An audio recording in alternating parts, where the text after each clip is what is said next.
Hello watch enthusiasts! Now today I'd like to speak about the most interesting releases over the past month.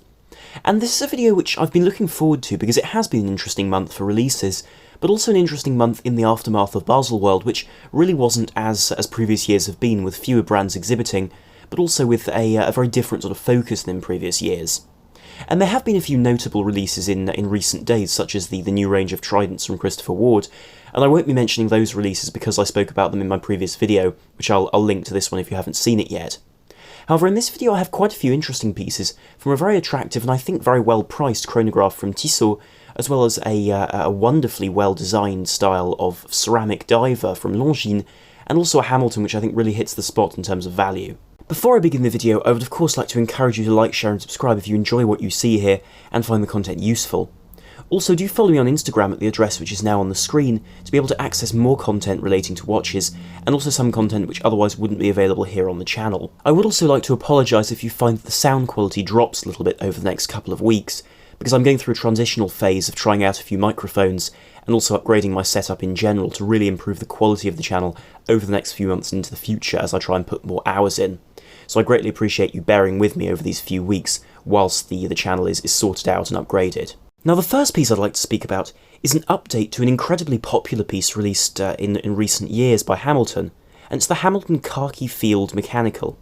And for 2019 they're updating this piece with a new movement, as well as a general redesign with several new colourways for the model. Now the general concept for this model was to be designed after the Hamilton hacked models, and these were watches which were produced pretty much exclusively for people who wanted an outdoor sort of field watch, and they were used by the US military quite extensively throughout the 20th century, because they were watches which did, as per the name, hack. So if one pulled out the crown, the seconds would stop, thus allowing different watches to be synchronised, which wasn't a given on a lot of movements back then, so as a result they did show a certain innovation there in terms of including this functionality on a watch which was designed to be much more utilitarian. Now these modern versions are designed to be something which appeals to the modern eye, while still retaining a sort of vintage style to them, but certainly don't lose any sort of functionality, because they're 38mm in diameter as was the previous model, and have this matted bead-blasted surface to their stainless steel cases, which gives a slightly more robust, more rugged look than you would normally expect from stainless steel, and especially stainless steel on a watch which is designed to still be rather lustrous, aside from having this functionality. Underneath these watches domed sapphire crystals, which do give that slight appearance of plexiglass as was on the original, one sees a new set of dials, with the black version continuing this year, which gives you this matte black surface and this aged luminova, with also the addition of a white dial version, which I think is a nice alternative, as well as a version with a green dial, which is a sort of a replacement, if you will, for the brown dial seen last year. But really the most comprehensive change to these watches is seen in the case and the movements, because now you can get this brown PVD coating for the case, which gives an aged look to these watches, and whilst not necessarily to my liking, does give a very different look if you want that sort of thing. The biggest change though is an updated movement, because now these have the Hamilton H50 movement. And last year they had the ETA 2801 inside them, which is a very good and very robust manually wound movement, which is similar in architecture to the ETA 2824, except with the automatic winding works removed. And this allowed the watches to be very slender, but also have this manually wound classic form to them.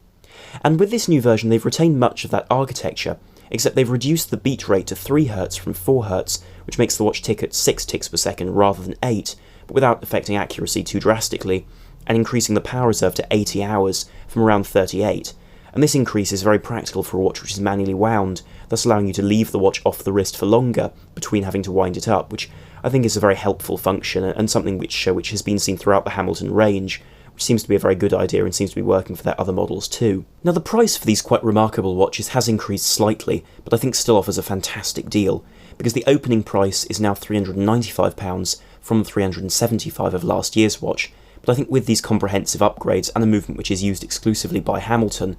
in this form, I think it's a great deal, and if you're looking for a field watch of this sort, I really wouldn't hesitate. Now the next piece I'd like to speak about is a model which I think represents a fantastic value option for someone who wants a Swiss-made dive watch in full black ceramic. Because a few months ago, Omega released their own black ceramic dive watch in the form of a 43.5mm version of their very famous Seamaster 300M. And that version was praised for its looks. However, the price of 7,500 Swiss francs was steep for quite a lot of people, and I can certainly understand that.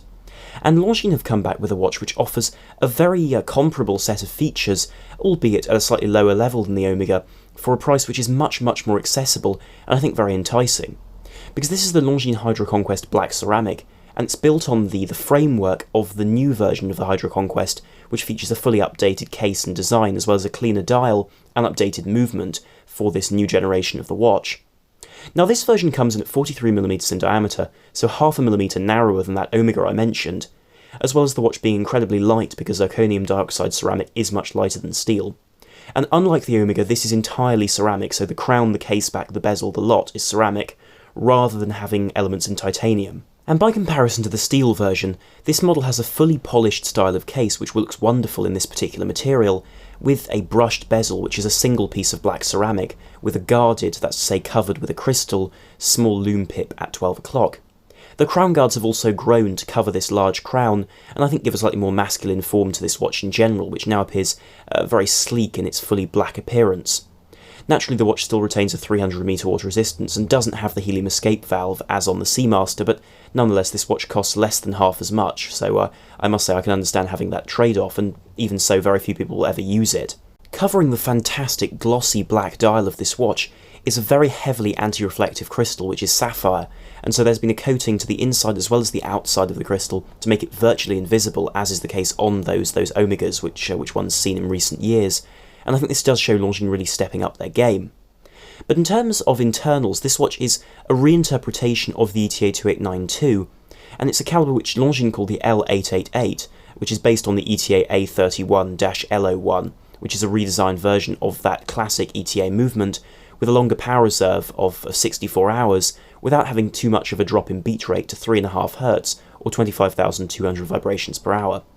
And this means that you get a fantastically accurate movement, and a very well-made movement as well, with automatic winding, hacking and hand winding of course, but you also get a slightly longer power reserve, which is a really helpful function, whilst not sacrificing too much in the way of beat rate. So I think this is exactly the right balance for this watch, and is exactly what I would expect from Longines. And on recent models, these movements have been very well decorated, which is great to see, and I've included a picture of a different model in the Longines catalogue with the same movement, just so that you can see it through an exhibition caseback, rather than the closed ceramic caseback of this watch. And so in the context of other ceramic dive watches on the market, I think this is very well priced at 3,500 Swiss francs, as a masculine but also extremely well designed and I think very elegant dive watch in this rather interesting material which gives you extremely high scratch resistance. The next piece I'd like to speak about is a very well priced, I feel, and very well designed chronograph from Tissot. Now Tissot are usually known for watches under the £1,000 mark, whereas this watch does extend a long way above that at €1,990. However, I think that with this limited edition of 1973 pieces, this Tissot Heritage 1973 chronograph represents a very good value option if you're looking for a well-made, well-designed and also very interesting chronograph. Now the original watch this piece is based on was released in the 70s, in the early 70s in fact, and was a piece which was involved with the Team Kessel Racing, as well as the Alpine A110 rally car, and so it's a piece which is very rooted in motorsport, and indeed comes from the same brand that produced the very famous PR516, which was their racing-inspired model. And this piece is somewhat different to the original, and in some ways more conservative, because rather than the original's dial layout, which was far more peculiar, with central minutes for the chronograph, because it used a 1342 Lemania calibre, which is similar in fact to some of the earliest automatic chronographs used by Omega.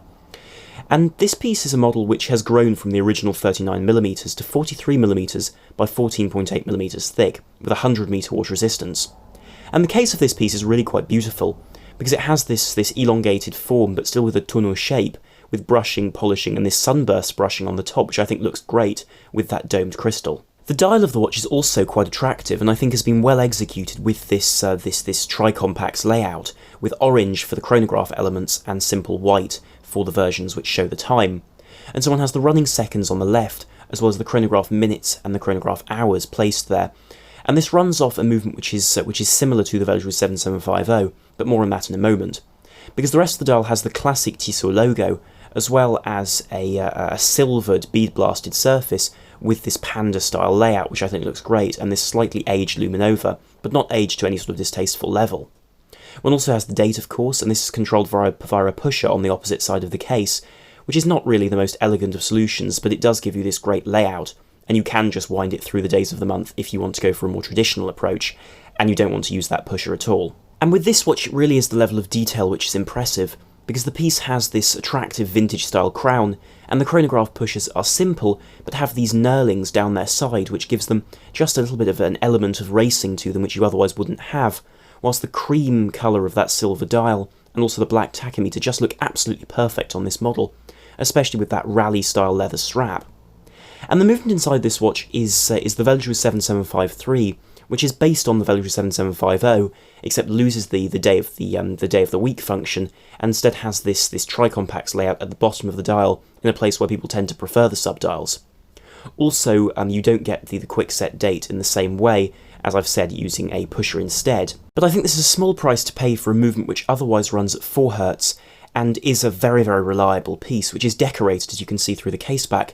and offers you this very serviceable build as well, which is very reliable. And the fact that this watch is automatic doesn't really bother me, because the original was too, and was one of the earliest of these automatic chronographs, which I think is great to continue in this heritage of the model. Now, it does have a cam-actuated system rather than having a column wheel, which is available on the Longines Navigation Big Eye for a slightly higher price. However, I do feel that considering the other detail on this watch, and the way it's been conceived, and the fact that Tissot conventionally runs at a lower price anyway than Longines, I think it's perfectly reasonable for this watch to sit at its price range, and I think the price of €1,990 is perfectly justified for this limited edition of 1,973. Now, the next piece I'd like to speak about is a new piece from Oris, and this is the first steel version of their chronograph model of the Diver 65 line. And for a while, the Diver 65 line has been a very well-made, very high-quality dive watch line, which sits below the Aquis, and instead of being a very modern interpretation of a dive watch, takes on a much more vintage appeal. And so it only has 100 metre water resistance, but thanks to a screw-down crown, is still usable as a diver, with a luminous bezel and luminous hands. And for a long time they only produced the bronze version of the chronograph model, as the Carl Bucherer Special Edition. And so now they've released it in this blue form, specifically for Bucherer, in steel. And those who are interested will be pleased to know that this watch is not a limited edition, but you can only buy it via Bucherer, and not via Oris themselves. And this piece has the characteristic blue coloration of all Bucherer limited editions, which have been produced in the past by the likes of Tudor, for example, with their bronze version of the Black Bay. And the design of this watch remains the same where proportions are concerned as the bronze model, being 43mm in diameter, and also having a rotating bezel which is unidirectional, but now has this aluminium insert in blue. An aspect of this watch which I like a great deal is the very heavily domed sapphire crystal, which I think catches the eye very, very well, and also gives that slight magnification which I think looks wonderful on vintage watches with plexiglass crystals. Now, where the dial is concerned, one sees this single tone of blue across the whole dial, unlike the gradient blue of the Carl Bucherer model, which I think is a shame to see go, but inevitably to be able to match the bezel, this would have to be the case on this watch. And the dial also has had a redesign where the indices are concerned, because the indices have become more square and larger in certain areas to be able to hold more lume, and so look a bit different to the Carl Bucherer version, whilst the hands retain that double luminous marker on the hour hand, for example, which is characteristic of the Oris and the Diver 65. Where the case is concerned, one also still retains the screw-down crown, but has unguarded pushers, which I think are a bit of a shame for this watch, because they're always a concern, especially with a dive watch like this, which has a minimal dive resistance to water. And this means that if you were to press one of these pushers underwater, you would most likely flood the case, and thus essentially destroy the watch, which I think is a real shame, because personally I'm always wary of unguarded pushers which don't have water resistance, because some brands like Omega, for example, or Zinn have a high water resistance guaranteed from their pushers, which means that you can operate them underwater, whereas this watch unfortunately doesn't have this, which I think is a shame, and it would be a bit of a concern for me if buying it. The movement inside this watch is the Sellita SW510, which is the Oris 771 as their rebranded form. And this has very similar specifications, in fact, to that Tissot movement which I spoke to you just a few moments ago,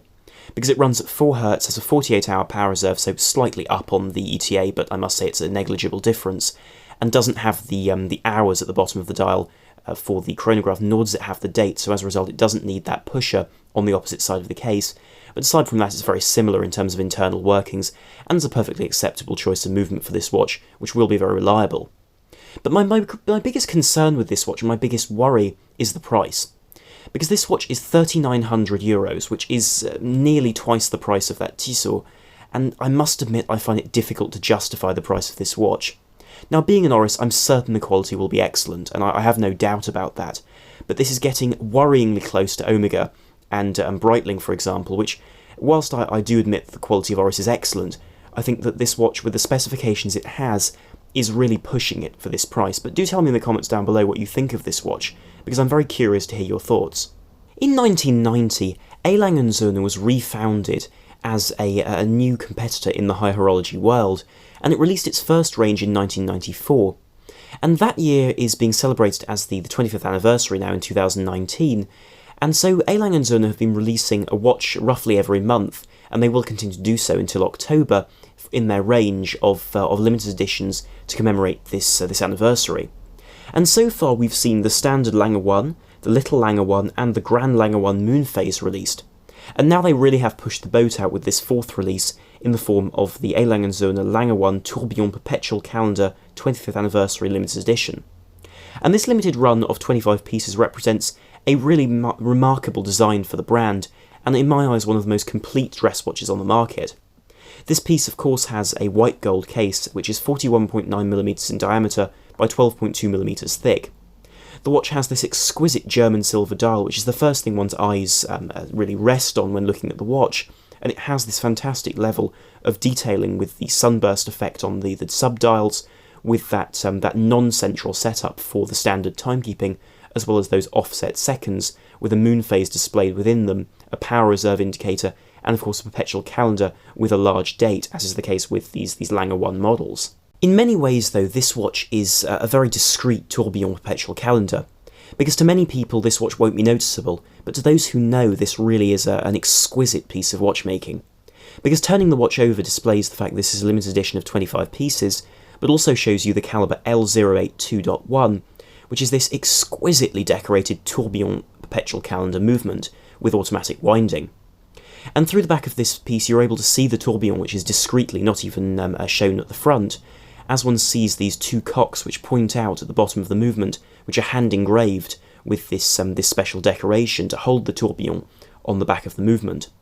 Interestingly, these have the engraving of 25, replicating the date display on the front of the watch. And aside from the fact this is a marvellous movement with a 50-hour power reserve, automatic winding, 76 jewels, 624 parts, and of course a hacking tourbillon with this perpetual calendar, moon phase, and day-night indicator with this exquisite finishing throughout across its German silver bridges, which will develop a certain change in colour over time, with these gold-screwed chetons and this beautiful finishing. I think one touch which really catches the eye is that aforementioned 25 engraved into those cocks holding the tourbillon. And the reason for this is they have an interesting story behind them. Because on the original pieces released in 1994, the watches were released on the 24th of the month. However, they were set to the 25th, so that in the following day's publications they would be showing the correct date, which I think is just a touch which I loved to see a story like that behind a detail on a watch like this, especially when there are a lot of mindless anniversary watches produced, when this piece really presents something different. And so this exquisite piece is going to be produced in 25 pieces, with a price which is truly astronomical, but is really expected with a watch of this rarity and this sort of detail, of $335,800 US. And so I'll conclude this video here with this gorgeous shot of the top of that tourbillon on the Lange Söhne. And do note the fact they've used a small diamond for the jewel which protects the bearing for the tourbillon instead of an artificial ruby for this limited edition. And so I'll conclude the video there, but do tell me in the comments down below what you thought of this video, and indeed of my choices for it, because I'm always very curious to hear what you think. And if you enjoyed this video, then do please like, share and subscribe to help the channel, and also to be able to see more videos and content here in future. So thank you very much for watching. This is Arm on the Watch Guy, out.